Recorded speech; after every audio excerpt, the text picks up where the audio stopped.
Guinness പുസ്തകത്തിൽ കയറാൻ വേണ്ടി നടത്തിയ നൃത്ത പരിപാടിക്കിടെ കലൂർ ജവഹർലാൽ നെഹ്റു സ്റ്റേഡിയത്തിലെ ഫുട്ബോൾ ഗ്രൗണ്ടിന് കേടുപാട് വരുത്തിയ സംഭവത്തിൽ ISL അധികൃതർ ഇന്ന് പരിശോധന നടത്തുമെന്നാണ് കൊച്ചി ബ്യൂറോ റിപ്പോർട്ട് ചെയ്യുന്നത്.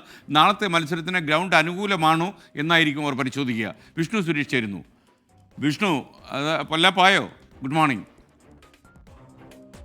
കടുത്ത അതൃപ്തിയാണ് ISL അധികൃതർ പ്രകടിപ്പിക്കുന്നത്. സാധാരണഗതിയിൽ ഇത്തരത്തിൽ ഫുട്ബോളും ക്രിക്കറ്റും ഒക്കെ നടത്തുന്ന ഒരു സ്റ്റേഡിയം അതിനപ്പുറത്തേക്ക് കായികേതര ആവശ്യങ്ങൾക്ക് നൽകുന്നത് വസ്തുതാപരമായി ശരിയല്ല എന്ന് ISL അധികൃതർ പറയുന്നുണ്ട്. ഏറെ പണിപ്പെട്ടാണ് ഈ സ്റ്റേഡിയം ഫുട്ബോൾ മത്സരത്തിനായി ഒരുക്കിയത്.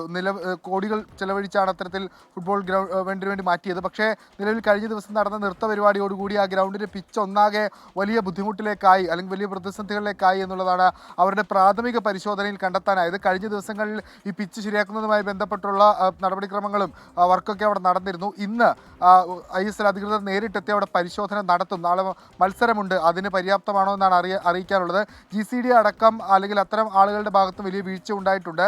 ഇനി ഇത്തരം സംഭവങ്ങൾ ആവർത്തിക്കരുത്, അതിനുവേണ്ടി ഒരു നടപടി സ്വീകരിക്കണമെന്ന് അവർ ആവശ്യപ്പെടുന്നുണ്ട്. ശരിയാണ്, കാരണം ഇത്തരത്തിൽ കായിക ആവശ്യങ്ങൾക്ക് മാത്രം ഉപയോഗിക്കാൻ പറ്റിയ രാജ്യാന്തര സ്റ്റേഡിയമാണ് ഈ നൃത്ത പരിപാടിക്കൊക്കെ നൽകി ഇങ്ങനെ നശിപ്പിക്കുന്നത്. അത് തീർത്തും വസ്തുതാപരമായി ശരിയല്ല എന്ന നിലപാടിലാണ് കായിക പ്രേമികളുമുള്ളത്. SK. Okay, thank you.